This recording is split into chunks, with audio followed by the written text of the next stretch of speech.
नमस्कार। कार्यक्रम स्थानीय सवालमा स्वागत छ। म मिलन बुढाथोकी। नागरिकको सबैभन्दा बढी भरोसा बनेको स्थानीय सरकारका सीमितताका बीच अपेक्षाहरू बढी छन्। घरदैलोको सरकारको नेतृत्व गरेर पठाएका जनप्रतिनिधिले जनअपेक्षा अनुसार नै काम गरिरहेका छन् कि सुविधाभोगी मात्रै भइरहेका छन्? हामी यो कार्यक्रममा जनताको नजिक रहेर काम गर्न प्रतिबद्ध भएका जनप्रतिनिधिसँग संवाद गर्नेछौँ। तिनका समस्या कस्ता छन्, नागरिकका अपेक्षा पूरा गर्न के कस्ता योजना अघि बढिरहेका छन् र तिनै तहको सरकारसँगको अन्तरसम्बन्ध कस्तो छ भन्ने बारेमा कुरा गर्नेछौँ। आज हामीसँग हुनुहुन्छ सुदूरपश्चिम प्रदेशको बैतडी जिल्लाको डिला सैनिक गाउँपालिकाका प्रमुख सन्तोष प्रकाश जोशी। प्रमुखजी, यहाँलाई स्वागत छ। नमस्कार। यो पालिकाको यतिका समय नेतृत्व गरेर आइसक्नुभयो। एकदम सीमित स्रोत साधनहरू छन्, जनताको अपेक्षाहरू अधिक छन्। अघि मैले पनि भनिसकेँ होइन, संविधानले नै दिएका अधिकारहरूको कुरा गर्दाखेरि पनि अधिक जनतासँग जोडिएका दैनिक विषयहरूसँग चाहिँ साक्षात्कार गर्नुपर्ने प्रतिनिधिहरू र भरोसाका प्रतिनिधिहरू तपाईँहरू हुनुहुन्छ। सीमित स्रोत साधनका बीच जनताका असङ्ख्य अपेक्षाहरू पुरा गर्नलाई के कस्ता चुनौती भोगिरहनु भएको छ तपाईँले आफ्नो पालिकाभित्र? पहिलो कुरा त हामीसँग भएका सीमित स्रोत र साधनहरू हुँदै गर्दाखेरि पनि त्यसको अधिकतम उपयोग गरेर आम जनताले हामीप्रति राखेका विश्वासहरूलाई पुरा गर्नुपर्ने दायित्व हाम्रो बिचमा छ। दोस्रो कुरा चाहिँ चुनावी प्रतिस्पर्धाको बेलामा जुन हामी टोल टोलमा घरदैलो गर्दै गर्दाखेरि जे प्रतिबद्धताहरू जनताको बिचमा गरेका थियौँ, ती साझा प्रतिबद्धताहरूलाई कार्यान्वयन गर्नुपर्ने जटिलता र चुनौती पनि हाम्रो बिचमा छ। तथापि हामी निर्वाचित भएर आइसके पछाडि जनताको बिचमा गरिएका वचनबद्धताहरू र प्रतिबद्धताहरूलाई कार्यान्वयन गर्ने र हाम्रा सीमित स्रोत साधनहरूको अधिकतम उपयोग गरेर आम जनताको मुहारमा खुसी ल्याउने खालका कार्यक्रमहरूको कार्यान्वयन गर्ने भूमिकामै हामी अहिले छौँ र त्यसको लागि आवश्यक पर्ने कार्यविधिहरू निर्माण गर्ने, स्थानीय ऐन कानुनहरू निर्माण गर्ने र प्रदेश तथा सङ्घ सरकारले जारी गरेका निर्देशिका, कार्यविधि र ऐनहरूको मातहतमा रहेर जनतामुखी अथवा जनमुखी कामहरू गर्नको लागि नै हामी निरन्तर रूपमा लागिरहेका छौँ। जस्तो यही आर्थिक वर्षको कुरा गर्दा करिब 57 करोड 37 लाखको बजेट यहाँहरूले तय गर्नुभएको छ होइन। यसका लागि आफ्नो आन्तरिक आम्दानी, मैले सरस्वती यहाँको पालिकाको डेटा हेर्दाखेरि सीमित आन्तरिक आम्दानी छ होइन। त्यो भएको हुँदाखेरि माथिल्ला दुई तहका सरकारसँग समन्वय गरेर आफ्नो योजनाहरू पुरा गर्नुपर्ने सवालमा कतिको अन्तर समन्वयकारी भूमिका निर्वाह भइरहेको यहाँले महसुस गर्नुभएको छ? वास्तवमा हामीले त्यो बजेटको अनुमान हो त्यो, र त्यो बजेटको अनुमान गर्दै गर्दाखेरि चाहिँ हाम्रो आन्तरिक स्रोतहरू मात्रै नभइकन सङ्घीय सरकार, प्रदेश सरकारबाट प्राप्त हुने र विभिन्न दात्री निकायहरूबाट प्राप्त हुने अनुदानहरू, विशेष अनुदान, सम्पूरक अनुदानदेखि लिएर जुन समानीकरण अनुदानको कुराहरू छ, त्यसलाई समेत हामीले एउटा चाहिँ त्यसलाई एउटा लेखाङ्कन गरेर हामीले चाहिँ हाम्रो बजेटहरू तयार गर्ने गर्छौँ। यद्यपि त्यो बजेट पनि पालिकाको आफ्नै आन्तरिक स्रोतमा गरिएको अपेक्षा अनुकूल राजस्व सङ्कलन नहुने चुनौती त हामीसँग छँदै नै छ।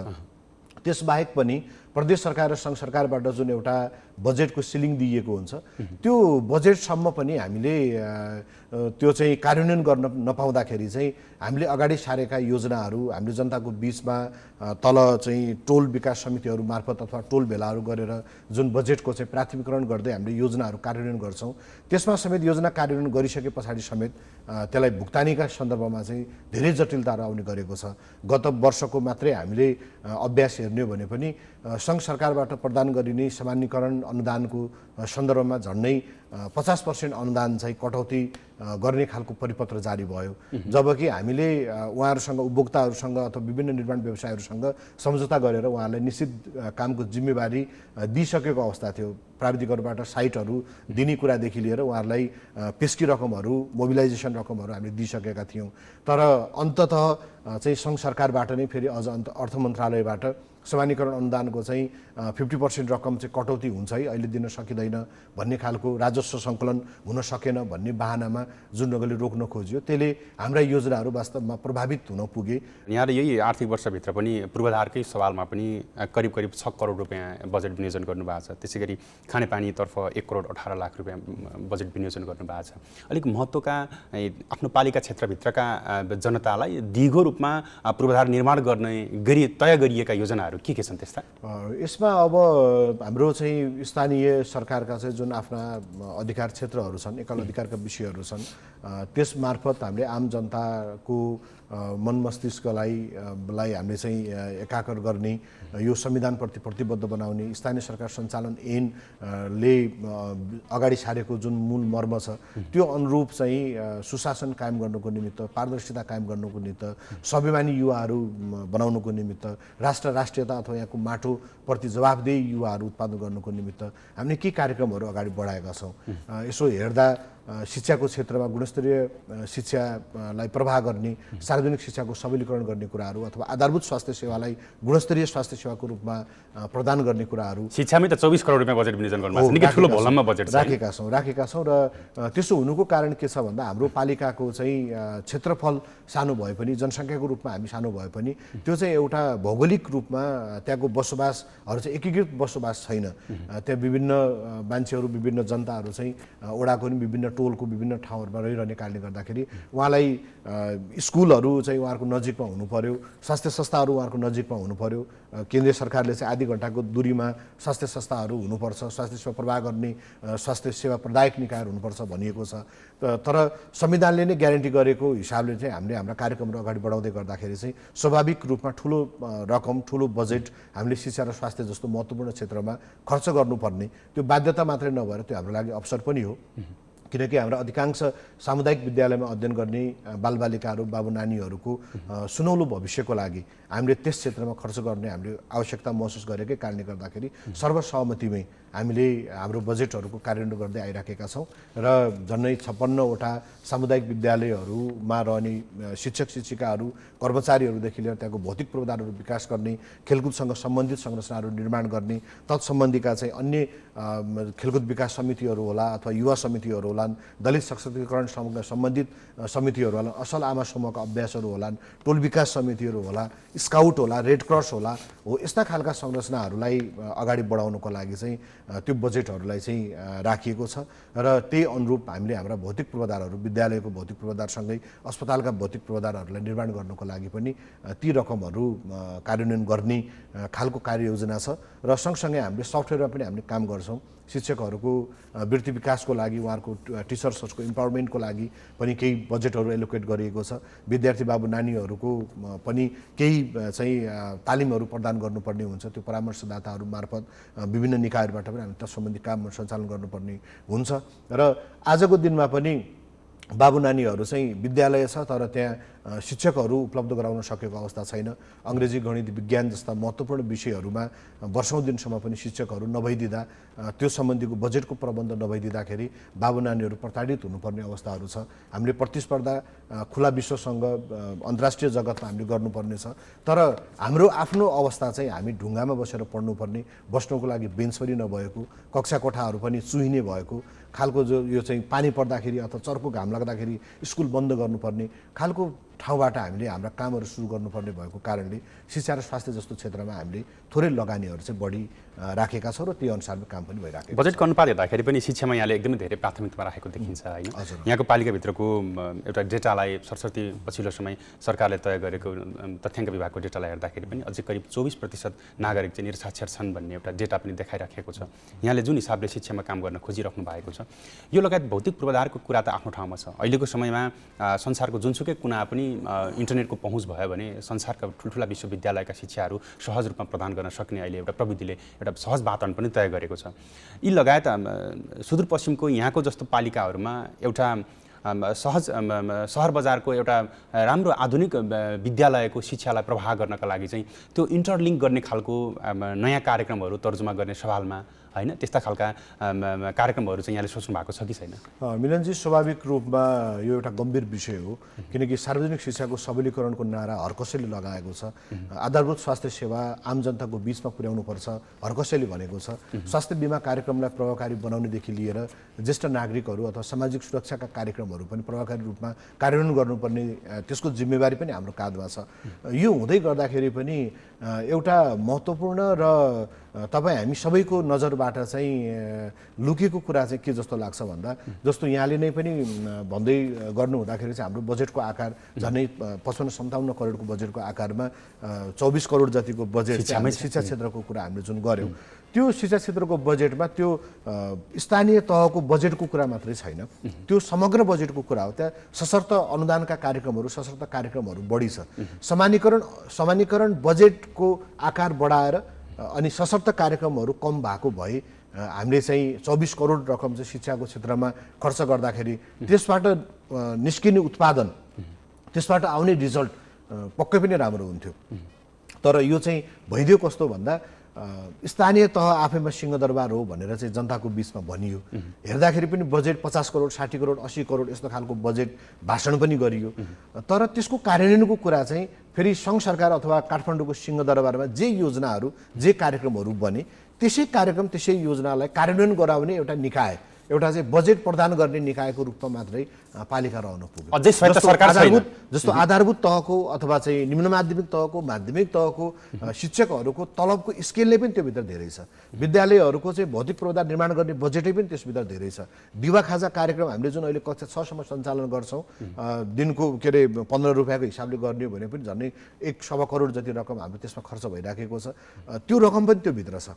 मैले मात्रै भन्न खोजेको कुरा के हो भने त्यो 57 करोड मध्येको 24 करोड रकम हामीले त्यहाँको स्थानीय आवश्यकताको आधारमा त्यो स्थानीय तहले जे कुरा आवश्यकता महसुस गरेको छ त्यसको आधारमा हामीले योजना बनाएर खर्च गर्न पाउने खालको परिस्थिति निर्माण भएको यदि हुन्थ्यो भने त्यो स्वाभाविक रूपमा ठुलो रकम हुन जान्थ्यो र त्यसको परिणाम पनि राम्रो निस्किन्थ्यो। त्यो जुन मावि तहसम्मको शिक्षालाई निःशुल्क र आधारभूत स्वास्थ्य सेवालाई चाहिँ जनताको एउटा नैसर्गिक अधिकारको रूपमा दिँदै गर्दाखेरि हामीले ठुलो मात्रामा ठुलो बजेटको भार चाहिँ शिक्षक कर्मचारीको तलबमा हामीले व्यतीत गर्नुपर्ने बाध्यात्मक परिस्थिति हाम्रो बिचमा छ। जबकि पुँजीगत रूपमा गर्नुपर्ने खर्चको लागि छुट्याएको रकम थियो त्यो। तर यदि हामीले पुँजीगत तर्फको रकम हो हामी चालुमा खर्च गर्न पाउँदैनौँ, गर्नु हुँदैन, गर्न सकिँदैन भनेर भन्ने हो भने हाम्रा स्वास्थ्य संस्थाहरू पनि खाली हुने अवस्थामा छन्। एकातिर 5-10 र 15 सयको अस्पतालमा 10औं करोडको बजेट लगानी सङ्घ सरकारले गरिराखेको छ, तर जनशक्ति त्यहाँ दिइराखेको छैन। त्यहाँ आवश्यक पर्ने उपकरणहरू त्यहाँ दिइराखेको छैन, औषधिहरू त्यहाँ पठाउन सकिराखेको छैन। स्वास्थ्य केन्द्रहरू कतिवटा छन् यहाँको पालिका क्षेत्रमा? स्कुलकै पनि टिचरहरूको सङ्ख्या न्यून छ। कक्षाको आधारमा टिचरहरूको सङ्ख्या न्यून छ भने त्यो त हाम्रो पुँजीगत तर्फको खर्च जुन बाटो बनाउन, सिँचाइ कुलो बनाउन, नहर बनाउन अथवा अन्य कामहरू जुन विकास निर्माणको काम गर्नको लागि हुने कुरा थियो त्यो त हामी त्यतातर्फ कर्मचारी शिक्षकको तलब दिनको लागि हामी बाध्य छौँ नि त। यदि त्यो नगर्ने हो भने त हाम्रो स्वास्थ्य संस्थाहरू र स्कुलहरू त बन्द हुन्छन्। बाबु नानीहरूको जुन सार्वजनिक शिक्षाको सबलीकरणको एउटा सपना हाम्रो बिचमा छ त्यो त बिच बाटोमै अधुरो रहन्छ। त्यस कारणले गर्दा ती खालका समस्याहरू हाम्रो बिचमा छ। डेलासैनीमा हामीसँग झन्डै 12वटा स्वास्थ्य चौकीहरू, स्वास्थ्य संस्थाहरू छन्। त्यो बाहेक हामीले बर्थिङ सेन्टरहरू, खोप केन्द्रहरू, गाउँघर क्लिनिकहरू, स्वास्थ्य केन्द्रहरू अन्य पनि थप हामीले त्यहाँको भूगोल र जनसङ्ख्याको आधारमा थप गरिएको छ र एउटा 10 सयको प्रस्तावित अस्पताल स्वास्थ्य चौकीलाई स्तरोन्नति गर्ने भनेर पनि बजेटहरू गएको छ। हामी तत्सम्बन्धी कामलाई अगाडि बढाएका छौँ। करिब 4500 घरधुरीमा करिब 13,500 नागरिकहरूको बसोबास छ यहाँको पालिका क्षेत्रभित्र होइन? 22,000 करिब 22,000 करिब हारी। कतिपय चाहिँ सुदूरपश्चिमका एकदमै विकट गाउँहरूमा चाहिँ दुर्गम गाउँहरूमा गर्भवतीहरूले बाटोमै बच्चा जन्माउनु पर्ने बाध्यात्मक परिस्थिति छ भनेर भन्छन्। यहाँको पालिकाभित्र त्यस्तो परिस्थिति आउनुपर्ने अवस्था छैन कि अन्त भइसकेको छ? हाम्रोमा हामी स्वास्थ्यको क्षेत्रमा हामी निकै नै यो विषयमा सेन्सिटिभ छौँ। म आफै पनि स्वास्थ्यको विद्यार्थी भएको कारणले हामीले यसमा अझ बढी चनाखो भएर यस सम्बन्धी कामहरू पनि गरिराखेका छौँ। हामीसँग भएको मानवीय जनशक्ति, मानवीय स्रोत साधन र हाम्रा आफूसँग भएका औषधि उपकरणहरूको बढीभन्दा बढी उपयोग गर्ने कुराहरू त रहि नै हाल्यो। हामीले वडाको पनि टोल तहसम्मका जुन स्वास्थ्यका संरचनाहरू बनाएका छौँ, जुन ढङ्गले बर्थिङ सेन्टरहरूको स्ट्रेन्थनिङ गर्ने कामहरू हामी गरिराखेका छौँ, मिनिमम सर्भिस स्ट्यान्डर्ड मेन्टेन गर्नको लागि जुन ढङ्गले हामी लागेका छौँ, प्रदेश सरकार अथवा जिल्ला स्वास्थ्य कार्यालयदेखि लिएर सङ्घ सरकारसँगबाट जे खालको हामीले सहायताहरू प्राप्त गरिराखेका छौँ त्यसको आधारमा डिलासैनीकै हकमा चाहिँ बाटोमै बच्चा जन्माउनु पर्ने अथवा औषधि उपचार नै नभएको कारणले गर्दाखेरि मृत्युशय्यासम्म पुग्नुपर्ने खालको बाध्यताहरू त छैन।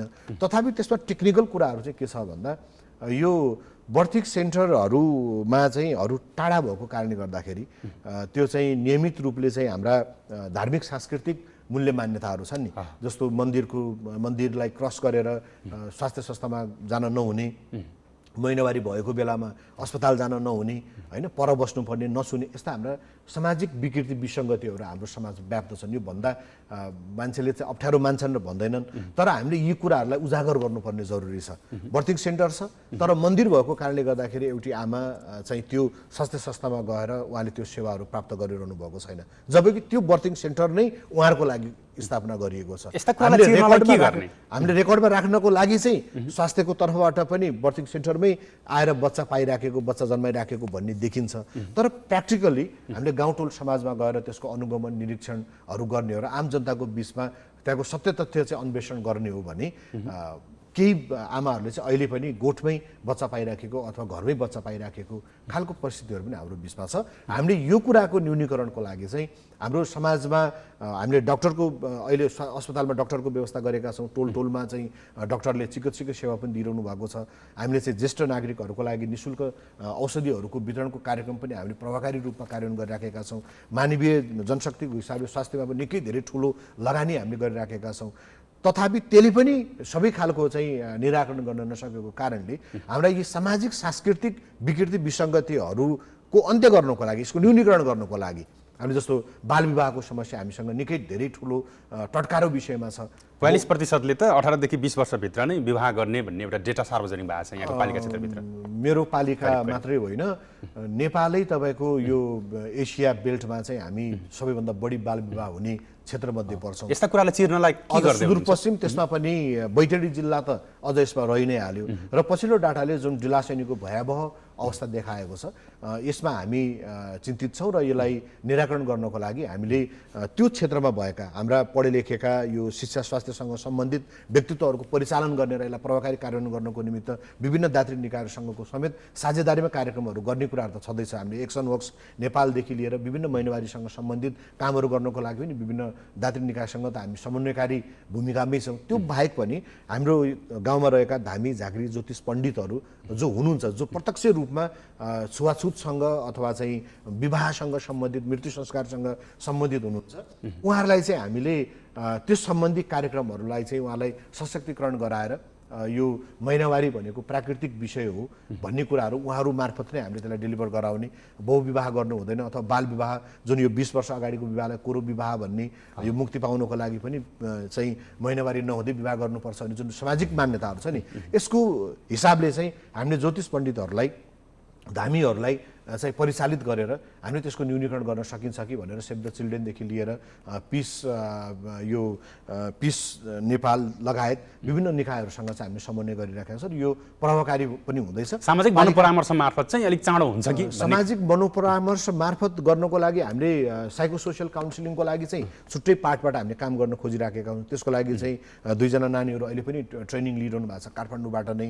तर त्यो चाहिँ हाम्रो चाहिँ धार्मिक सांस्कृतिक यो धार्मिक गुरुहरू मार्फत पनि हामीले त्यसको न्यूनीकरण गर्नको लागि विभिन्न खालका चाहिँ भूमिकाहरू निर्वाह गरेर उहाँलाई ट्रेन गराएर। यो चाहिँ छिटो हुन्छ कि उहाँहरू बढी विश्वास गर्नुहुन्छ भन्नुभएकोमा? यो साइको काउन्सिलरले गर्ने काउन्सिलिङ भन्दा बढी चाहिँ एउटा धामीले आफू कामदै गर्दाखेरि, पूजा गर्दै गर्दाखेरि अथवा ज्योतिष पण्डितले चाहिँ आफ्ना अनुयायीहरूलाई भन्ने कुराले चाहिँ बढी प्रभावित हुन्छ भन्ने लागेरै हामीले यो महिनावारीको बेला गरिने छुवाछुत, जातीय रूपमा गरिने छुवाछुत अनि बालविवाह जस्ता खालका यी सामाजिक विकृति विसङ्गतिहरूको न्यूनीकरणको लागि चाहिँ उक्त खालको समिति नै बनाएर, पालिका तहमै समितिहरू बनाएर हामीले वडा तहसम्म गएर त्यो खालका कामहरू गरिराखेका छौँ। बाबु नानीहरूलाई पनि रूपान्तरण कार्यक्रम मार्फत हामीले तत्सम्बन्धी काममा चाहिँ उनीहरूलाई एकताबद्ध गराएर अभिभावकहरूलाई पनि त्यो कार्यक्रममा जोडेर यो महिलाको मात्रै विषय, यो छात्रछात्राहरूको मात्रै विषय भन्दा पनि यो सामाजिक रूपमा साझा एजेन्डा हो, सोसियल इस्यु हो, यसलाई चाहिँ हामीले क्रस कटिङ इस्युको रूपमा लिनुपर्छ भनेर हामीले काम गरिराखेका छौँ। त्यसै गरी यो खानेपानीको कुरा गरौँ। यहाँले यो आर्थिक वर्षमा मात्रै करिब 1 करोड 18 लाख रुपियाँ त खानेपानीको प्रोजेक्टको लागि नै बजेट विनियोजन गर्नुभएको छ। यो खानेपानीको एकदमै सङ्कट छ, अर्थात् के कस्तो समाधान भइराखेको छ? अब खानेपानी त हरेक मान्छेको जीवनको लागि नहुने कुरा त भइ नै गयो। हाम्रो पालिकाको तर्फबाट हाम्रो सामान्यकरण अनुदान अथवा हाम्रो बजेटको सीमाभित्र रहेर गर्ने लगानीको कुराहरू पनि आफ्नोमा छँदैछ। त्यो बाहेक हामीले राष्ट्रिय योजना आयोग मार्फत हामीले विशेष अनुदान हामीले माग गरेका थियौँ। एक घर एक धारा को अवधारणा अनुसार प्रत्येक घरधुरीसम्म चाहिँ खानेपानीको प्रबन्ध एउटा सहज पहुँच पुर्याउने गरिकन हामी त्यो गरेका छौँ। त्यो टेन्डर प्रोसेसमा अहिले अगाडि बढेको छ। जिल्ला खानेपानीको कार्यालय, खानेपानी मन्त्रालय लगायत विभिन्न अरू प्रादेशिक कार्यालयहरू मार्फत पनि खानेपानीका कार्यक्रमहरू कार्यान्वयन हुने चरणमा छन्।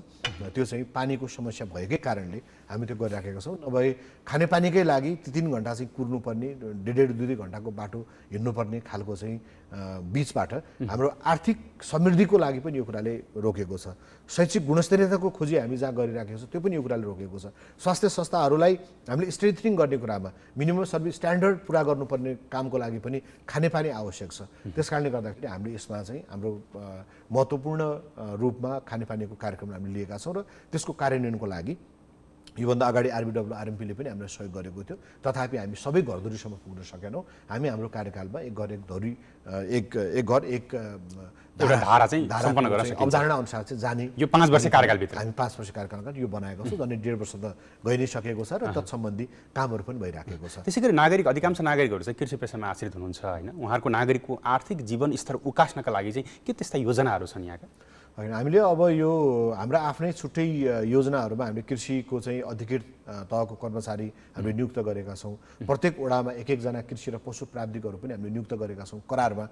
त्यो सँगै चाहिँ हाम्रो त्यहाँको माटो सुहाउँदो उत्पादन के हुनसक्छ होइन, यो विकासी अन्न बाली मात्रै लिएर भएन, त्यहाँको हाम्रो रैथाने बालीहरूको चाहिँ संरक्षण कसरी गर्न सकिन्छ, त्यसलाई व्यवसायीकरण कसरी गर्न सकिन्छ भनेर हामीले कामहरू गरिराखेका छौँ। एसवाइबी जीवाइबी ट्रेनिङ भन्छ, हाम्रो यो उद्यमशीलता विकासको लागि युवाहरूसँग सम्बन्धित रहेर पनि कामहरू गरिराखेका छौँ। वित्तीय कार्यक्रमहरूसँग जोड्नको लागि सहकारीहरू होला अथवा चाहिँ त्यहाँको ब्याङ्कहरू होला, त्यहाँ युवाहरूको पहुँच अभिवृद्धि गर्नको लागि पनि विभिन्न हामीले तालिमहरू पनि सञ्चालन गरेका छौँ। र पालिकाको तर्फबाट उद्यमशीलता विकास गर्नको लागि र केही साना उद्यमहरू सञ्चालन गर्नको लागि हामीले केही बजेटको व्यवस्था पनि गरेका छौँ, जस अनुसार चाहिँ हामीले प्रत्येक वडाको आफ्नो एउटा उत्पादन हुने गरिकन हामीले लगेर गइराखेका छौँ। यसमा पनि अझ जडीबुटीजन्य वनस्पतिहरूको सम्भावना र त्यसको महत्त्व चाहिँ बढी छ, त्यसको आर्थिक रूपमा पनि।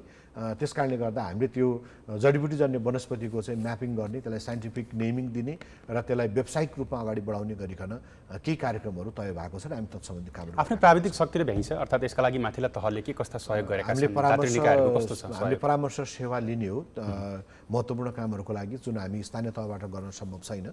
हामीसँग गोकुलेश्वर कृषि तथा पशु विज्ञान कलेज जुन त्रिभुवन विश्वविद्यालयको एउटै मात्र सामुदायिक कलेज पनि रहेको छ, त्यहाँ भएका मानवीय जनशक्तिको परिचालन र त्यहाँका विद्यार्थी बाबु नानीहरूको समेत सहयोगबाट हामीले तत्सम्बन्धी कामहरू गरिराखेका छौँ। माटो परीक्षणको लागि ल्याबको समस्याहरू थियो, त्यो पनि गोकुलेश्वर कृषि क्याम्पसमा अहिले प्रबन्ध भएको छ र हामीले त्यहाँ माटो सुहाउँदो उत्पादन गर्नको लागि र व्यावसायिक रूपमा फलफुलजन्य वनस्पतिहरू अगाडि बढाउने भनेर हामीले फ्रुट्स किङडमको रूपमा ढिलासेनी गाउँपालिकालाई अगाडि पनि सारेका छौँ, जसले गर्दाखेरि चाहिँ कागती, सुन्तला, मौसमी अथवा चुक भन्छ, अमिलो होइन, यस्ता किसिमका चाहिँ फलफुलहरू, आँपहरू, पपिता, मेवाहरू होइन, यस्तो खालको चाहिँ फलफुलहरू, अम्बाहरू अगाडि बढाउने गरिकन कामहरू भइराखेको छ। अब त्यो आजको आजै परिणाम देखिहाल्ने कुराहरू छैन, तर कालान्तरमा त्यसले त्यो हुर्किँदै गएपछि त्यसको संरक्षण राम्रो गर्न सक्यौँ भने पक्कै पनि त्यसले एउटा राम्रो नतिजा दिनेछ। त्यो बाहेक सङ्घीय सरकार र प्रदेश सरकारबाट प्रधानमन्त्री के अरे चाहिँ यो परियोजनाहरू अथवा मुख्यमन्त्री कृषि आधुनिकीकरण कार्यक्रमहरूबाट हुने मौरी पकेट एरिया होला अथवा मकै जोन होला अथवा आलु जोन होला होइन, यस्ता क्षेत्रहरूमा हामी हाम्रा प्राविधिकहरूलाई लगाएर त्यहाँको समूहीकृत रूपमा काम गर्न चाहने कृषकहरूलाई चाहिँ काममा लगाइराखेका छौँ। त्यसै गरी मेरो अन्तिम अब हाम्रो समय लगभग सकिन लागेको छ। धेरै पालिकाहरूमा चाहिँ कर्मचारीहरूसँग जनप्रतिनिधिहरूको द्वन्द्व पनि हुन्छ कतिपय ठाउँमा होइन, जनप्रतिनिधिका आफ्नै बाध्यताहरू होलान्, अब कर्मचारीहरूका आफ्नै सीमितताहरू हुन्छन्। यहाँको पालिकामा कस्तो छ? कर्मचारीसँगको समन्वय कस्तो छ? अभाव कस्तो छ? सङ्घीय सरकारको सहजीकरण कस्तो छ? होइन, हामी व्यक्तिगत रूपमा त आफूले एकले अर्कालाई सहयोग गर्ने कुरामा कुनै कन्जुसाइ छैन। हामी त उमेरले नाताले अब त्यही एउटा भूगोलको भएको कारणले गर्दाखेरि पनि हामी त एउटा नाताकै हिसाबले पनि कोही न केही हामी परिराखेकै हुन्छौँ। तथापि सङ्घ सरकारसँगको हाम्रो विषय चाहिँ के हो भने दरबन्दी तेरिज अनुसारको जनशक्तिको व्यवस्थापन सङ्घ सरकारले गरिदिनुपर्छ, गर्न सक्ने हो। यदि गर्न नसक्ने हो भने हामीले सकेनौँ, स्थानीय सरकार आफै गर्नुहोस् है भनेर हामीले त्यसको जिम्मेवारी दिनुपर्छ। तपाईँको हाम्रो पालिकाको मात्रै नभएर अहिले धेरै सयौँ पालिकाहरूमा त्यस्तो समस्याहरू सायद साथीहरूले भोगिरहनु भएको छ होला। त्यहाँ वर्षौँदेखि प्रमुख प्रशासकीय अधिकृत हुनुहुन्न, हाम्रो पालिकाकै कुरा गर्ने भने झन्डै 4 वर्षदेखि चाहिँ प्रमुख प्रशासकीय अधिकृत हुन निमित्तको भरमा चलिराखेको छ। निमित्त भनेको कस्तो भन्दा तपाईँको चाहिँ ग्रामीण स्वास्थ्य कार्यकर्ताबाट बढुवा हुँदै स्तरवृद्धि हुँदै के हुँदै त्यहाँ पुगेको अवस्था। प्रमुख प्रशासकीय अधिकृत हुनुहुन्न, खरदारबाट शुभ हुँदै बढुवा हुँदै पुगेको अवस्था भनेको त्यो फ्रेस साथीहरू अथवा चाहिँ आफैमा योग्यता क्षमता भएका साथीहरू भए जस्तो हामीलाई लाग्दैन। किनभने स्थानीय सरकार सञ्चालन ऐनले अथवा नेपालको संविधानले जुन संहिताको मोडालिटी जुन अङ्गीकार गरेको छ, जे मर्मका ध्येयका साथ यो जुन संहिता कार्यान्वयन भएको छ, त्यसको इम्प्लिमेन्टेसनको लागि त सबै चिजको तालमेल हुनु पर्यो नि त। जनप्रतिनिधि मात्रै कुशल भएर अथवा कर्मचारी मात्रै राम्रो भएर अथवा बजेट मात्रै राम्रो भएर अथवा जनता मात्रै राम्रो भएर त समृद्धि सम्भव छैन। त्यसकारण हाम्रा अहिले जति पनि शाखाहरू छन् ती सबै शाखाहरू हामीले निमित्तको भरमा चलाइराखेका छौँ। यो झन्डै 4-5 वर्षदेखि भइराखेको छ। यदि त्यसो हो भने त्यो तहबाट चाहिँ हुने योजना, त्यो तहबाट हुने कामको कार्यान्वयन, त्यो तहबाट हुने नीति निर्माणका कुराहरू पनि हामीले जे मिलाउन खोजिराखेका छौँ त्यो हुन सम्भव छैन। त्यसकारण हाम्रो यो स्थानीय सरकारको तर्फबाट सङ्घ सरकारसँग हाम्रो यो अपिल पनि हो कि सक्दा हामीलाई फेरि यसमा कसलाई दिने भन्ने कुरा ठुलो कुरा छैन। एबीसीडी जोसुकै कर्मचारी पठाउँदाखेरि पनि त्यो स्वागतयोग्य छ। यहाँलाई थाहा छ हामीले प्रमुख प्रशासकीय अधिकृत सङ्घीय मन्त्रालयको तर्फबाट पठाउनु भयो, उहाँ झन्डै 7 दिन जति रहनु भयो हाम्रो पालिकामा। यो मिल्छ कि मिल्दैन मलाई थाहा छैन, तर 7 दिनमा प्रमुख प्रशासकीय अधिकृत चाहिँ त्यही मन्त्रालयले नियुक्त गर्छ, त्यही मन्त्रालयले चाहिँ सर्वा गर्छ अनि त्यसको बिउ चाहिँ फेरि पालिकामा छोडिदिन्छ। हामी हेरौँ, यहाँले हेर्न सक्नुहुन्छ केक काटेर प्रत्येक वडामा चाहिँ लगेर फुलमाला सहित प्रमुख प्रशासकीय अधिकृतको स्वागत गर्ने पालिका मध्ये डिलासिनी गाउँपालिका पर्छ।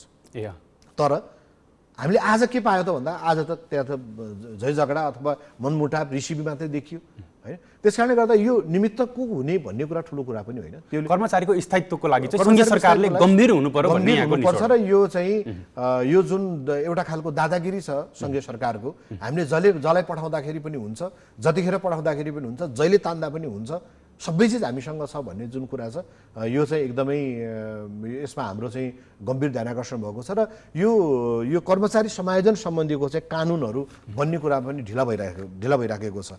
अहिले पनि प्रदेश सरकारले त्यो सम्बन्धीको कानुन निर्माण गरिराखेको छैन, जसले गर्दाखेरि कर्मचारी आफैको पनि वृत्ति विकाससँग सम्बन्धित समस्याहरू पनि उहाँले झेलिरहनु भएको छ। त्यसकारणले गर्दा हाम्रो आपसमा सम्बन्धहरू त हामीले अझ निकट बनाएर प्रगाढ बनाएर लानुपर्छ नै। यदि केही कमी कमजोरी भएको छ भने पनि, गल्ती कमी कमजोरी छ भने हामी सुध्रिनु पनि पर्छ। तर सङ्घ सरकारबाट व्यवस्थापन गर्नको लागि लिएका जिम्मेवारीहरू चाहिँ सङ्घ सरकारले पनि आफ्नो सही समय पुरा गर्नुपर्छ। यहाँले अमूल्य समय र यहाँको विचारका लागि धेरै धेरै धन्यवाद। यहाँलाई शुभकामना। हस्, यहाँले चाहिँ यहाँको महत्त्वपूर्ण लोकप्रिय सञ्चार माध्यमबाट त्यो सुदूरको आवाजलाई सुनाउने एउटा मौका दिनुभयो, म त्यसको लागि समग्र टिमलाई धन्यवाद दिन चाहन्छु। हस्, थ्याङ्क यू। उहाँ हुनुहुन्थ्यो डिलासैनी गाउँपालिकाका प्रमुख बैतडी जिल्ला, जो सुदूरपश्चिमबाट एउटा प्रतिनिधिको रूपमा पनि हाम्रो यो कार्यक्रममा सहभागी हुनुहुन्थ्यो, सन्तोष प्रकाश जोशी। आजलाई कार्यक्रम स्थानीय सवाल यति नै। अर्को हप्ता नयाँ पाहुनाका साथमा उपस्थित हुने नै छौँ। तबसम्मका लागि हामी सबैलाई आज्ञा दिनुहोस्। नमस्ते।